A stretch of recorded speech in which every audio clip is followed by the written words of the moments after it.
Thank you, Kurush. I'm very happy to see all of you again. And I want to thank you for giving me the opportunity to present this work. So it's the first time I present it. And so I will talk about this article, which is about definitive theorem for the unitary dual groups. And it is a joint work with Isabelle Baraquin, Uwe Franz, Laura Maassen, and Moritz Weber. And I choose to present it a bit differently, not as it is presented in the article, so we can have another point of view. And in particular, I want to maybe to start with a classical probability situation. So maybe for the introduction, I will just take a random vector of size n, so in Cn, a complex random vector, and I will normalize it so it is a unit vector, which means that the sum of the coordinates go to 1. And if I have a random unit vector, any matrix can act on this vector, and we can define u of z as the vector, which is a sum of over k of u I k zk. Okay. And what I wanted to mention is that if you look at a uniformly distributed vector, so if z is uniformly distributed on the sphere, it is totally equivalent to say that, in fact, if you make a change of a basis, if you make a change of basis, an orthonormal change of basis, you don't change the law of z. So z is equal to uz for any unitary matrix u. So that is to say, the adjoint of u is the inverse of u.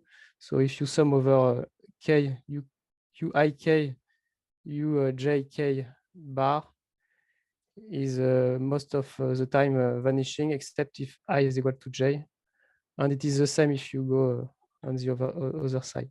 So uk I uj uk j with a bar here. Okay, okay, this is one possible characterization of uniform vector on the sphere. And by conditioning over u, it is also the same as saying that z is equal in law to uz for any random u, random unitary matrix u, if u is independent from z.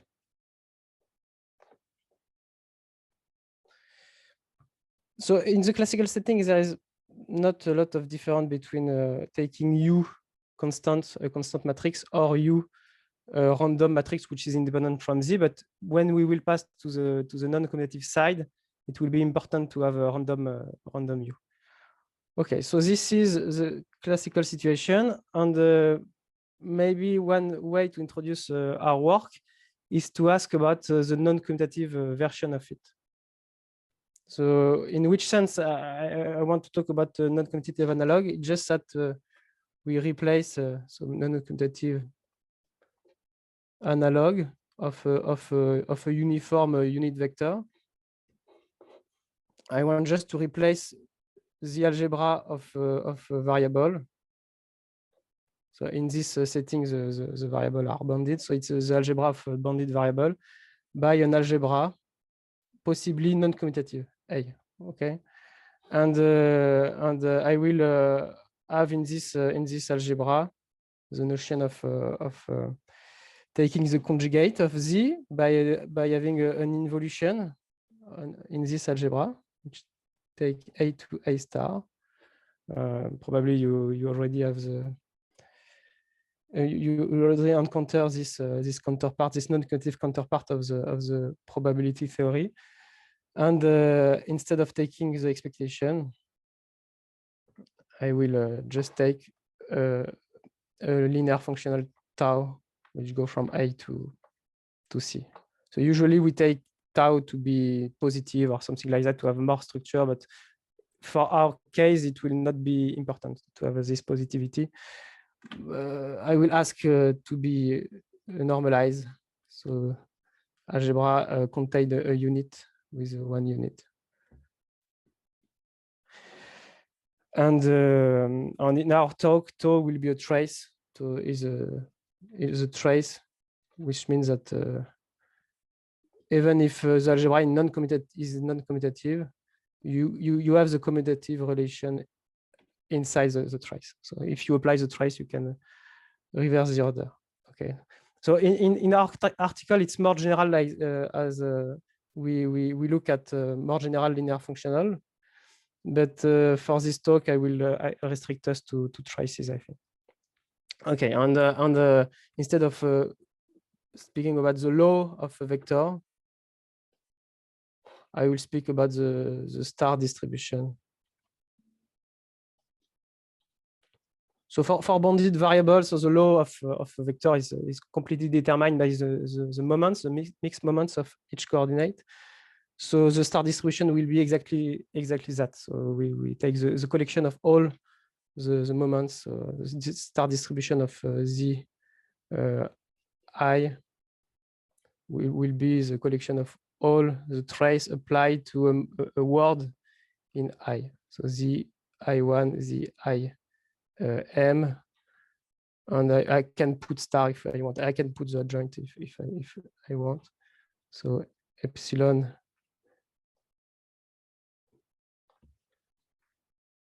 is possibly the star, and I1, IM are indices between I1 and N. Okay, so the star distribution is the collection of all those moments.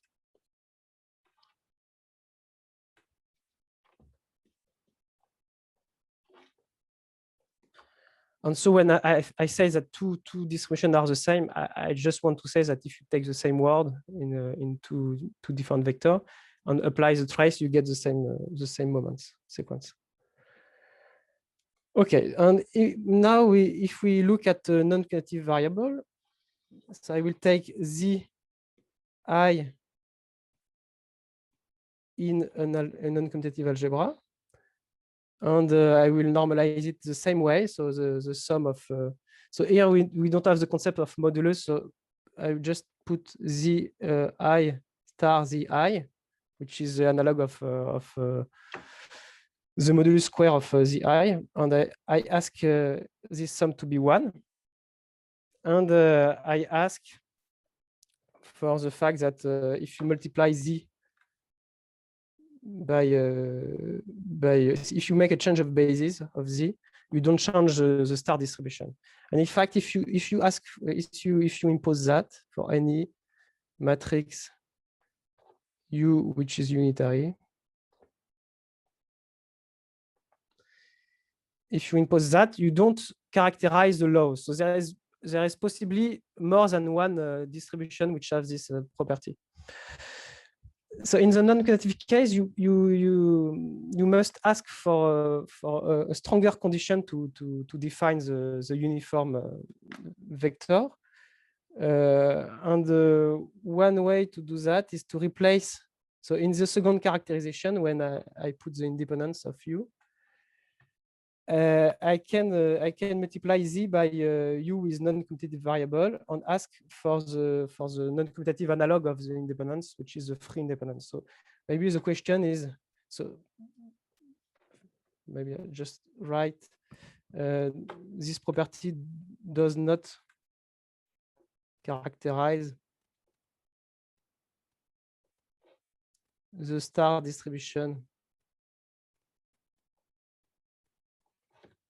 of z. And the question is, what about if I ask for the condition? What about the condition, which is the following? So you have z, which is equal in star distribution. So the star distribution of z is equal to uz for any matrix U, so composed of non-competitive variables. So it's a matrix of element in the algebra.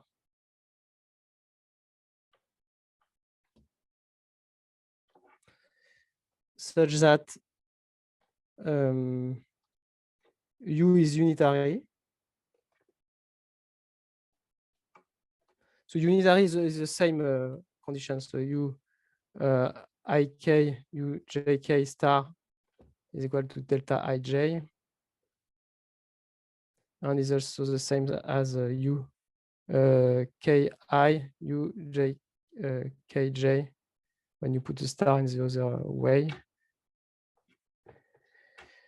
And if I ask Uij to be freely independent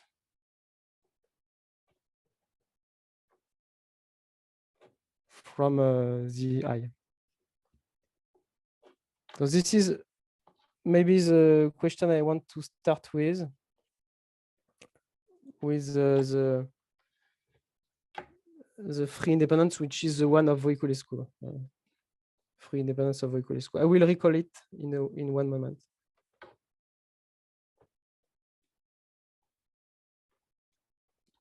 So I will write a theorem in answering this question positively. So if you go ask about this condition, then there is a unique distribution. So you can speak without ambiguity of a uniform non-commutative vector, which is invariant by this free action. Okay. So maybe this is all for the introduction. So if you have a question, don't hesitate, because now I will pass to the concrete settings. So I will define what is freeness. I will explain why the unitary dual groups help for answering this kind of question. And I will also explain more generally definitive theorems. Okay. Don't hesitate to ask questions if there is something which is not clear. Okay, so as I say, I will explain what is freeness, and I will explain the answer to the main question I just asked. Then I will explain the link with the unitary dual group.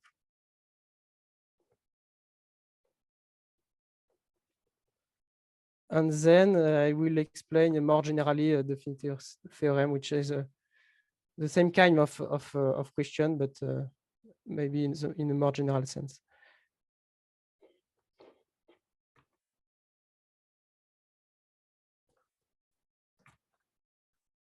Okay, so freeness. So I choose to introduce briefly freeness, not in the usual way, but using cumulants, because the cumulants is the main tool of our article. So it's the good opportunity to introduce what is cumulants. So I will not define with the condition of alternating moments are centered, but I just will go through the definition of cumulants. I will not recall the definition of classical cumulants, but if you don't know the notion of cumulants, so the free cumulants is really a non-commutative version of the classical one. So it has been defined by Speicher, and it's based on the moments cumulant formula. So you define the free cumulants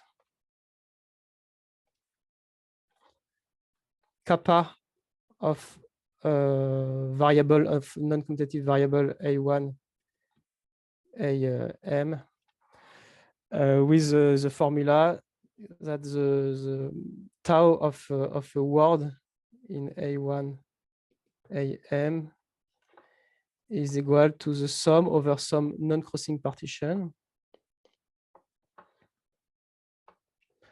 where this set is a set of non-crossing partition.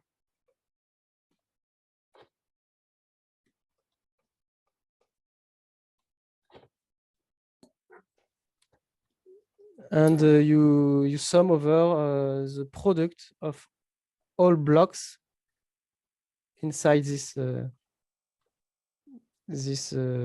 partition pi, and it define and the product of the cumulants of size k of a I1 a im.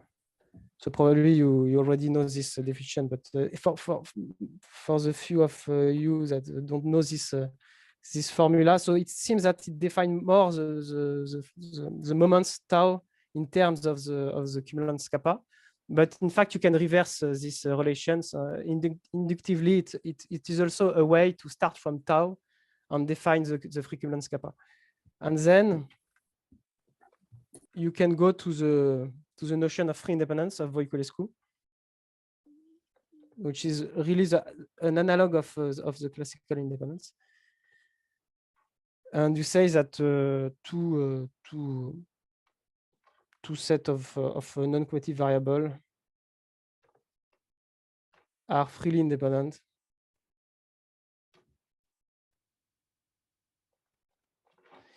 if mixed free cumulants vanish. So if you take a cumulant which have in his arguments, some of them are in xi and some of them are in the set of yi, then the free cumulants vanish. So it's a way to rewrite the data of the moments in another way to see directly the free independence by the vanishing of certain quantity. Okay. Of course, if you ask about the classical independence, the analog. So if variables are independent, of course the covariance will vanish. But if you have only the covariance which vanish, it does not mean that the variables are independent. But if you ask more quantity, which are in fact the classical cumulants, so not only the variance but other quantity which are vanishing, then you have a complete characterization of the classical independence. And here it is the same. If all those mixed free cumulants vanish, it means that the variables are freely independent. Okay, and now that I define maybe too quickly, but it is not necessary to really understand what is behind this definition to understand the following. You can answer the question and say that there is a unique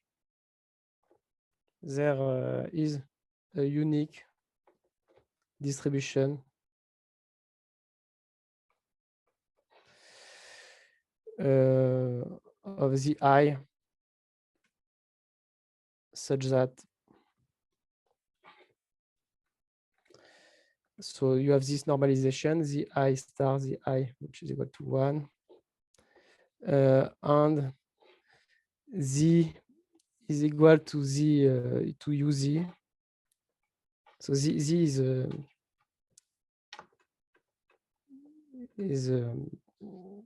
the vector itself, and you don't change the distribution if you multiply by a matrix for any matrix Uij of a non-commutative variable such that U is unitary as before, and Uij are freely independent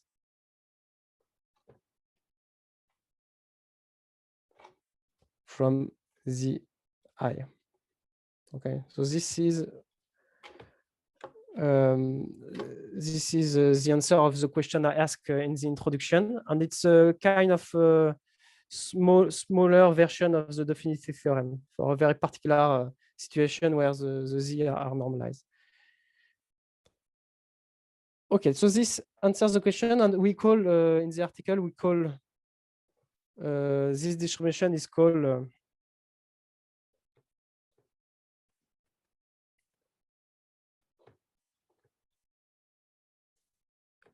freely uniform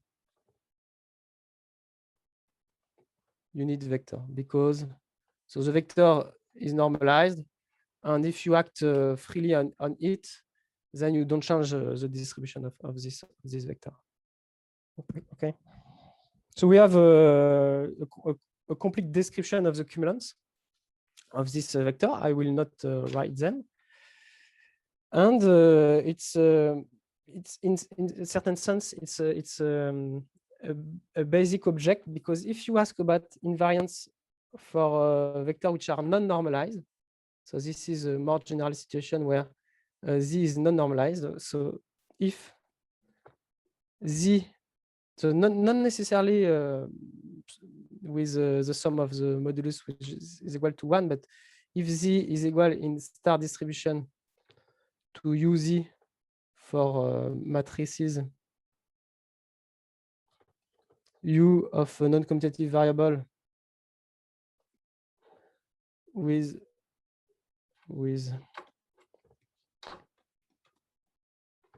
U unitary and U freely independent from Z,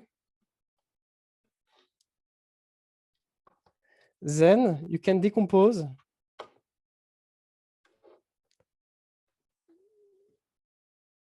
you can rewrite Z as the product of U1 UN and a modulus R, which is in some kind of amplitude of your vector, such that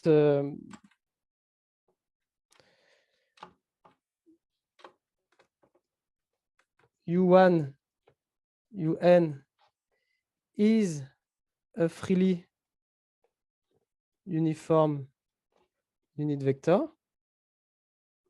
In some sense, it gives you the direction of your vector. R is a self-adjoint. It gives you the amplitude of your vector. So R is equal to R star. And the vector U is freely independent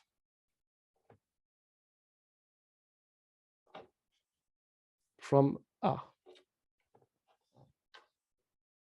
Okay. So exactly as in the classical sense, in the classical setting, if you have a vector which is invariant by rotation, then you can decompose it as the product of the radius and the direction, and this product is free, is independent. So you have the independence of the direction and of the amplitude of your vector. So it's exactly the same, but with free independence instead of classical independence.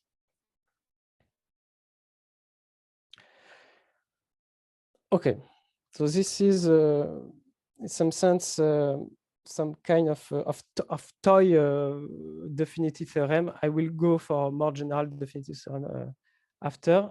Now I just want to make the link with the unitary dual group. For the moment, so the unitary dual group is in my title,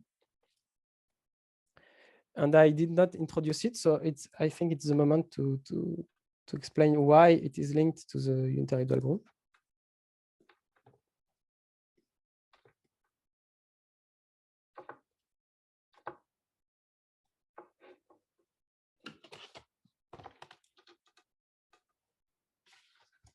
So if you try to understand what is this action of U on Z, so you can just write this action as a function which take Z and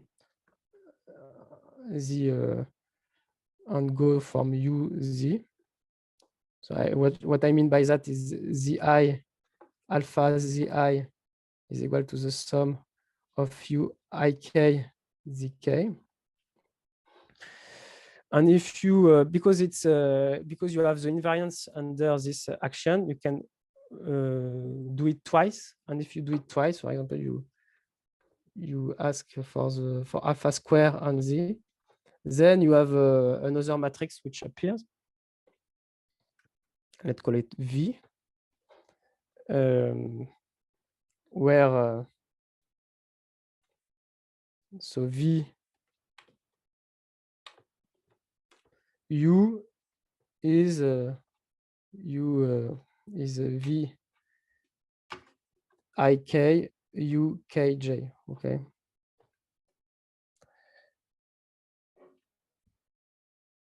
But in this action, so we at each step we have free independence, which means that in fact in this product V and U are free independent. So we have a kind of coproduct which appears. So if I define delta, which take a variable uij and go to vik ukj, you have some kind of free product, but it is not going to the tensor product because v and u are not commuting. They are free independent, and when you have variables which are freely independent, they do not commute. So it's not a coproduct which go to the tensor product. So it's not the tensor product of VIK and UKJ. It's more in the free product of algebra. So you have a coproduct which go to the free product. And it leads us to the notion of dual groups of Voiculescu, which is exactly this kind of object. So you have an up algebra, but with the coproduct which is not going to the tensor product, but to the free product. So maybe I will be more clear if I define it properly. So I will start with the algebra of Brown.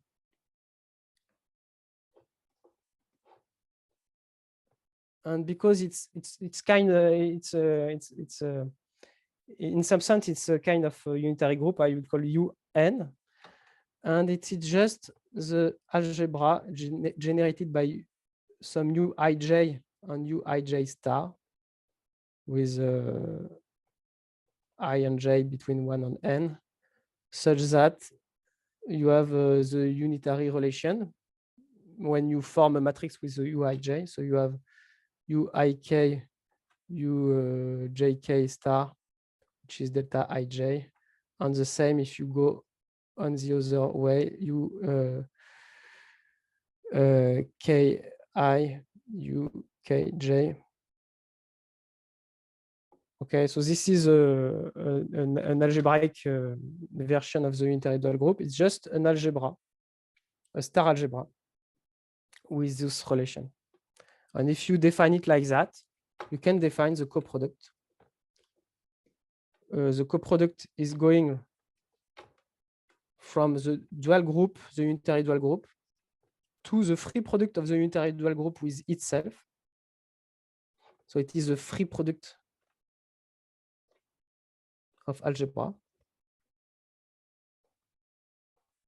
So which means that it's a vector space of all words you can form with the element from one leg and the element for the other leg with the relation inside each algebra. And you take one generator uij and you go to u. Maybe I will call v the element of the first leg and u the element of the second leg, just to differentiate them. Vik uij. Maybe I will change of color just to say that the u belong to the second leg and the v belong to the third leg. Of course, it is the same algebra, but the elements are different, so we can denote it differently. Okay, so if you have this, so you have the kind of property which are dual to the property to the axiom of groups. So in particular, delta is co-associative.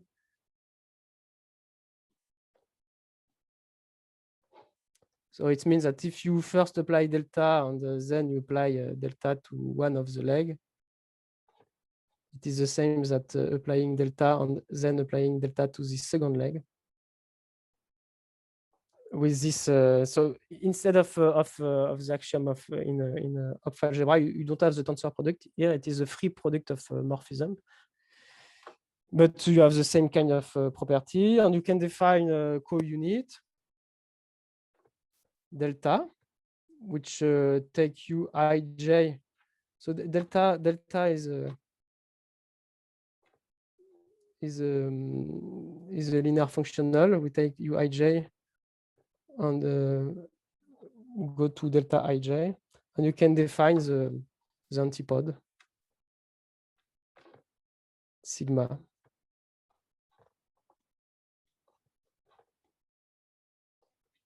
Which take uij and go to uji star. So you have I will not write all the axiom of a dual group, but if you look at this algebra with this coproduct, this co-unit, and this antipode, it is a dual group in the sense of Voiculescu. It is a dual group.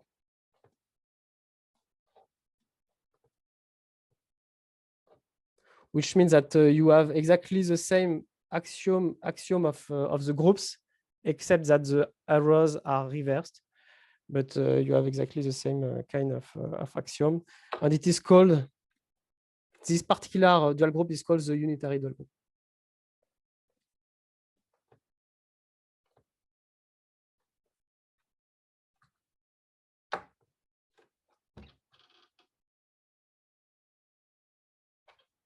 Yes.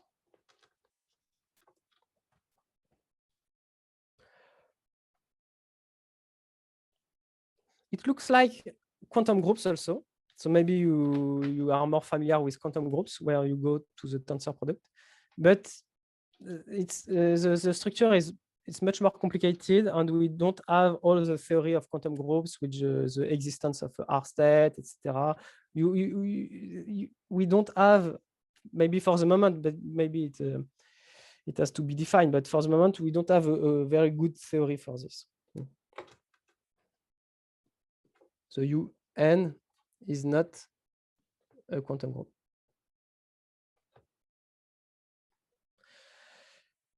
But even if it's not a quantum group, you can define some kind of convolution of states. If you have two traces, convolution of traces. If you have a two linear map, let's say tau1, which go from U, from the unitary group to C, and tau2, which go from the unitary group to C. To make the convolution of your linear functional, you can just apply the coproduct, and then you apply the free product of traces, which is a unique trace given by the free independence of Voiculescu. So under this trace, the first leg is free independent from the second leg, and the first leg has the distribution given by tau1, and the second leg has a distribution given by tau2. Okay, so this is one way to define some kind of free convolution of state on the unitary dual group. So this is something which cannot be done in the quantum group. So for the quantum group, the coproduct is always going to the tensor product. So if you want to define convolution, you can define only the convolution with respect to the tensor independence, just applying the state, the tensor product of the state. If you want to have other independencies, like free independencies or Boolean independencies or monotone independencies, you must have a coproduct which go to the free product, like this unitary dual group. So I will only consider the free product of state, but the same way you could define Boolean convolution, etc. And this we have a lot of flexibility in the unitary dual group to define a lot of different convolution. So this is the free convolution of state.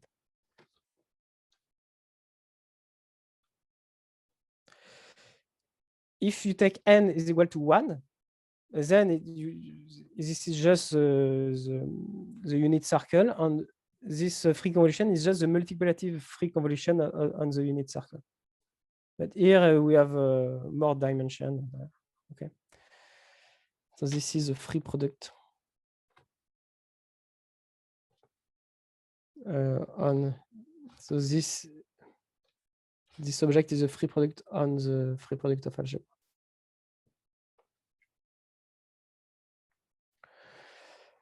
Okay, and if you have a notion of convolution, you can ask about a notion of R trace. So some linear functional, some trace which is absorbing all the other traces. And so we don't have a good theory to define it abstractly, but in fact, in this particular case, in the case of the unitary group, we have one. Its existence is not given by some general theory, but it can be proved that there exists a unique trace H which go from UN and which is absorbing, which means that for any other trace, for any trace tau, if you do the convolution of tau with H in any sense you want, it will give you H.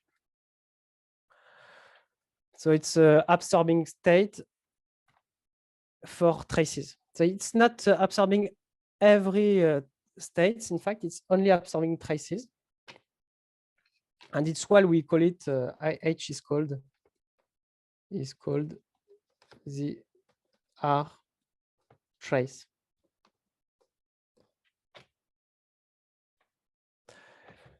Okay, so this is a trace which is interesting. It comes from random matrices also. You can look at unitary matrices which are random and going to the dimensions to infinity and look at the star distribution of the blocks, and it gives you this R trace. Okay, so maybe we can come back to the initial question, which is that if Z is such that the sum of the I star the I is equal to 1, then we wanted to ask about the invariance by free action. So Z for unitary matrix Uij such that Uij are freely independent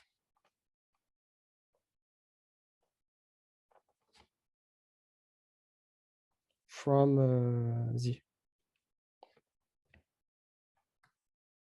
And of course, if you have this property, one particular state you can put on U is the R state, R trace. So in particular, you have the star distribution of Z, which is equal to Uik Zk in the free product of UN with A.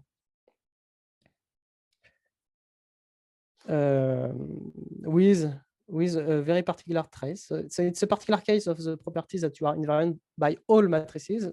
Here you take matrices which are given by the R trace with trace H, free product of H with tau. So instead of looking at the invariance by any unitary matrix, you look at the invariance by the R trace. And in fact, it is completely equivalent. So you can reverse this arrow, because if you are invariant by this particular trace, because this trace is absorbing, it is absorbing every other traces. So it's because, so you can go the other way, because if you look at the distribution of V times Z with another distribution for V, you can replace z by uz with u, which is under the R trace. And because of the property of the R trace, it is absorbing. You can replace VU by just U. So VU and U have the same distribution. And because UZ is equal to Z, finally you have V times Z, which is equal in distribution to Z. Okay, so asking about the invariance by every distribution is the same as asking about the invariance by this particular distribution, which is given by the R trace. And in particular, we say that Z is invariant by the action, by the free action of the unitary dual group. Okay. And now you can see the link with the definitive theorem. So definitive theorem is exactly the question of looking at distribution which are invariant by the action of some groups, and see if we can say something about the distribution of the random variables. So the original definitive theorem is the invariance by the permutation group. So you just have exchangeability, but you can have invariance by different group. And here you have some kind of action. So it's more a co-action, but it's an action of the unitary dual group. And you have the invariance of the distribution by the free action of the unitary dual group. And it allows me to go to the last section, which is the definitive theorem.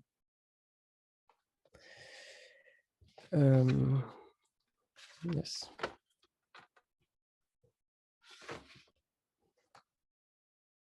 Which is a characterization of vector which are invariant by this action. And this is exactly, so there is in our article there is a lot of different versions, but there is this one which is very close to the initial question, which is a finite version of definitive theorem, because we don't ask about the invariance of infinitely many random variables, but you look only at a vector of size n. So zi is invariant under the action of the unitary dual group if and only if the free cumulants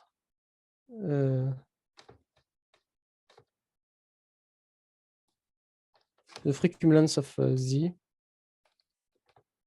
vanish except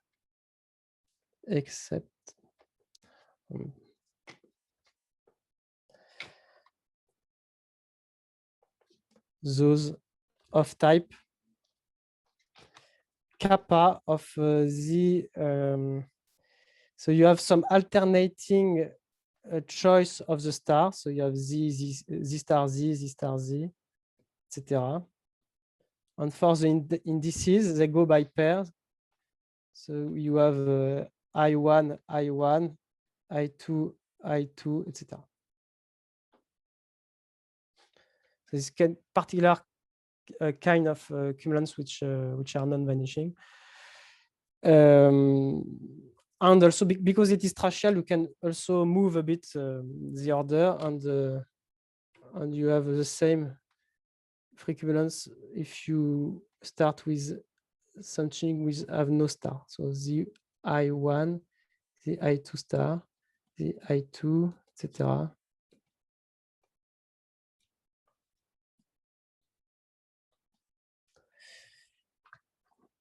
So on the one particular fitting, it's that it does not depend of the choice of the indices. So it depends only on the length of the cumulants.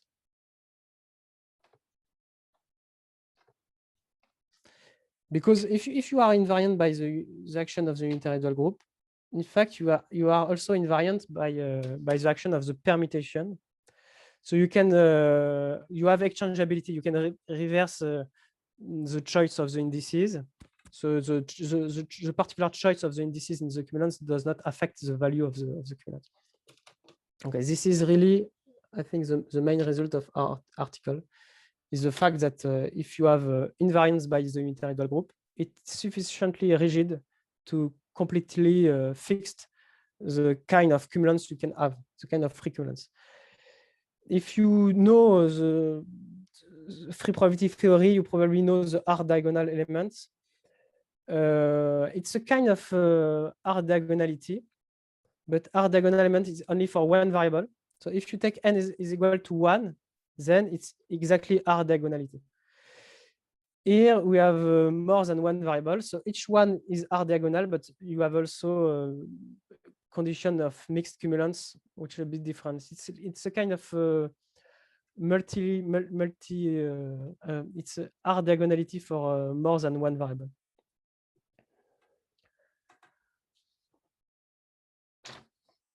Okay. So maybe I will speak a bit about the kind of proof.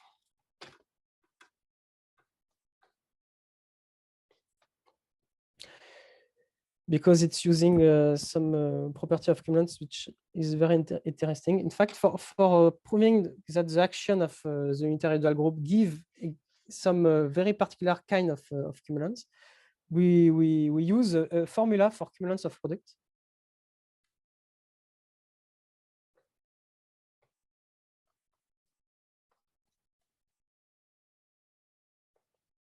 Which tell you that if you want to compute, let's say, the free cumulants of A1, B1, AM, BM, you have a formula which tell you that you can reduce it to the cumulants of A1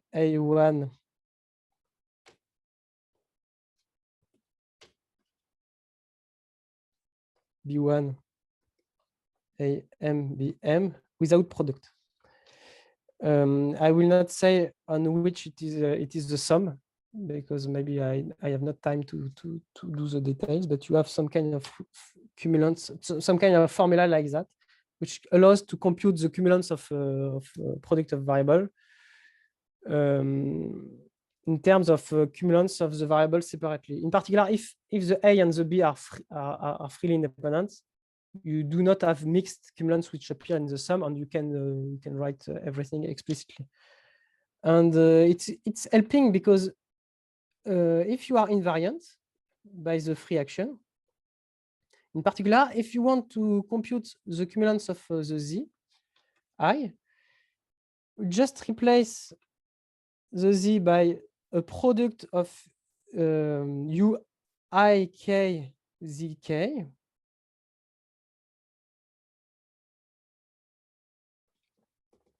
etc. You can move out the sum, and you have the sum of cumulant of product.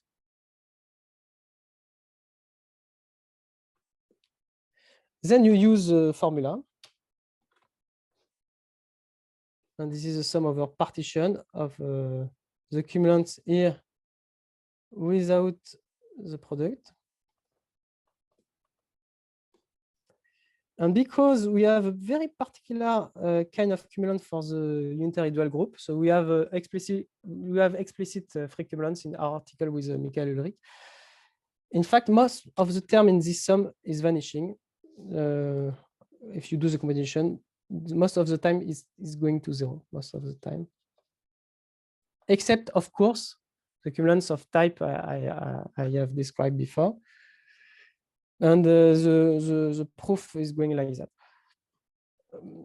So for the vanishing is going like that. For this particular case is also a kind of computation like that. The reverse side is more complicated, but it can be done the same way. And that's it. Okay.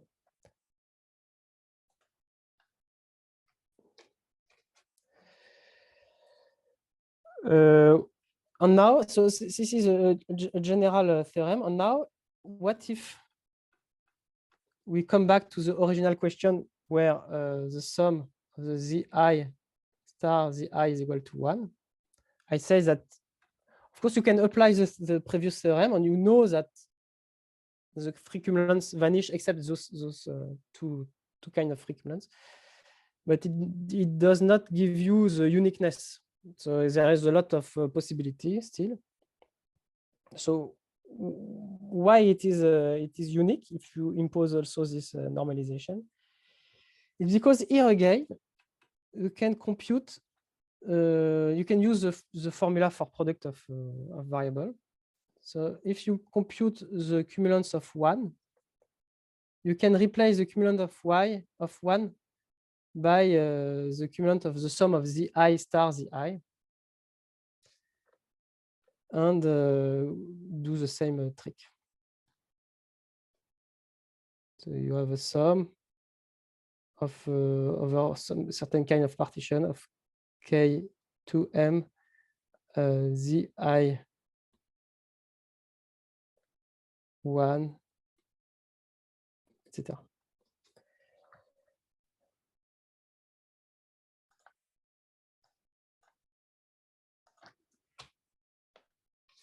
And you have the first term, which is exactly what you want. It's the sum of the cumulant of length 2m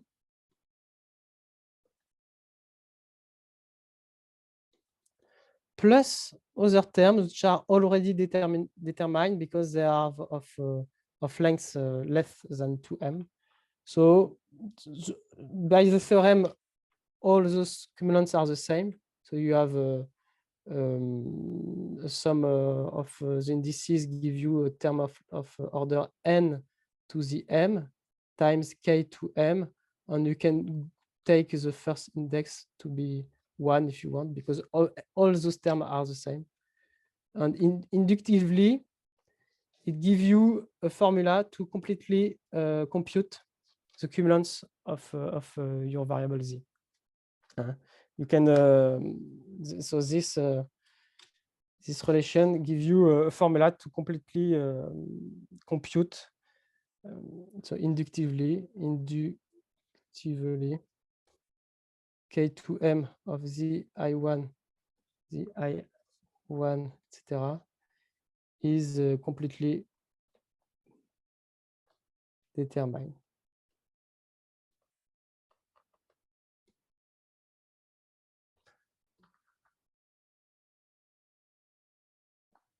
So this is just to have a kind of flavor of what kind of proof we have. So it's playing with the formula for cumulants and using the fact that for the free R trace, we have an explicit description of the free cumulants on the unitary dual group. Okay. Maybe I just want to finish with the definitive theorem in the infinite case, and then I will stop. So infinite version. So the infinite version is closer to the classical case because it's so the classical definitive theorem is for an infinitely many variable. So you have also the I, but now I is going through the natural numbers in some algebra with some trace. Plus, because we have to converge at some point, we have more general topological property that I will not explain now. So it's just having a Feynman algebra and some good trace on it. Then, if you have the invariance for all n of your variable z1, zn, so is invariant by the action of u of the unitary dual group. It's completely equivalent. No, it's not equivalent for the moment. It's just it means that the zi are freely independent. The classical definitive theorem says that if you have a sequence of random variables which are exchangeable, then they are independent conditionally to the sigma algebra at the limit. And here it is the same, so they are freely independent. And more precisely, in fact, we can write the I. It's not in this region. You can really write the I as Ci times R, so the same way as before. So Ci are free independent circular variable, and R is self-adjoint. So R is equal to R star. Ci are freely independent circular variable. And Ci and R are freely independent.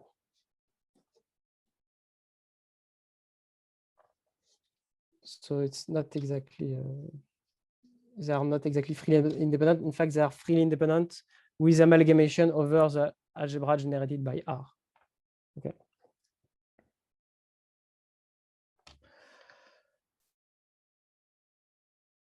Okay, maybe just I wanted to mention that you have also definitive theorem for quantum groups.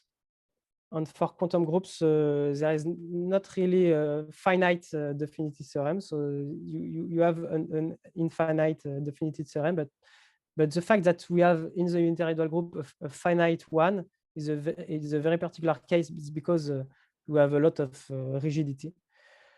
And I also wanted to mention that when you consider states which are non-tracial, it's more complicated, and there is some results there is some result I presented which are not true if you don't ask for traciality. Okay, so I thank you for your attention, and I will stop now. Thank you very much for this nice talk.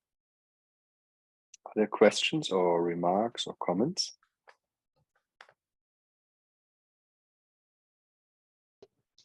Hello, can you hear me?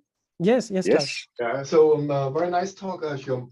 Now, one question: when you scroll a little bit up for the finite definitive theorem, yeah, so the finite version, yeah, yes, which you had, I wondered.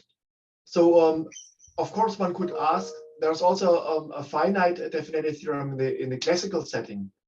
So, where would things, and one has a classical cumulants, yeah, and all that.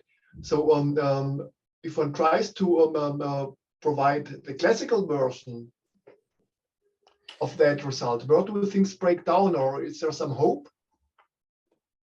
So to go back now from here and ask, okay. I understand your question. I don't know if there exists a finite definitive theorem about cumulant, but the finite definitive theorem in the classical case is more about the distance. So you want to measure the distance to variables which are independent.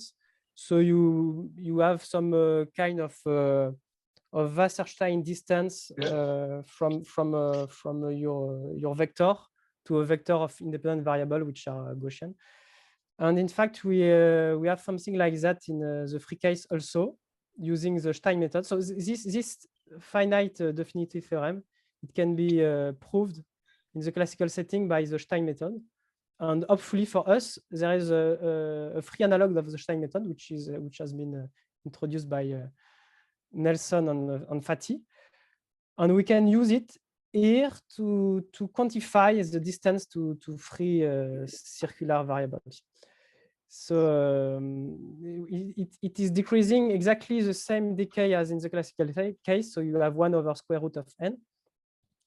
And it is an ongoing project I have with Max Fatih and Sheng Yin. So it's an ongoing project to prove a quantitative version of this finite definitive theorem. Yeah, thank you. So may I ask another question, or? Yes, please. So when one looks into the classical theory, yeah, there one has the Definetti theorem. So let's say or the extended Definetti theorem. No matter how you look at for infinite sequences, you find that for example, the book of Kallenberg. But so what about going to the next step to ask about Definetti type theorem for arrays of random variables? Yeah, so the two-dimensional setting. And so what I was always wondering, so in that general operator algebraic setting where I'm working, yeah, that's tough ground, yeah, technical tough ground, yeah. But my feeling is that in the context of free probability theory, where one has much more structure around, one might be able to tackle a two-dimensional version. So that would mean, is there any hope or chance or development from your side to look at all these Definetti theorems, which are more known under the name of Aldous Hoover? I must admit that I did not look at the possibility to do this, but I have the feeling that it should work for arrays, but it's just a feeling. I did not look at it for the moment. So why? So what one has to watch out is that the naive approach would say, oh, we have now an array of random variables. Then we end again up with an array of random variables which are conditionally IID, yeah, in the classical setting, yeah. But that's wrong. That's wrong. Okay. So so there's more structure around, and so there are the arrays of random variables which are exchangeable, yeah, but which are not conditionally IID, yeah. Oh, nice. Okay. So that's why I'm wondering what does happen in the setting of free probability theory. I understand. Okay. Yes, it is an interesting question. Yes. Yeah. Okay. Thank you. Thank you. Maybe another question or comment? Okay. If this is not the case, then I suggest to thank the speaker again. Thank you very much. And then I wish you a nice weekend and nice holidays, and hopefully see you next semester. Thank you, Korush. Thank you. Bye-bye. Thanks. Thank you. Bye. Bye-bye. See you next semester. Bye. Bye.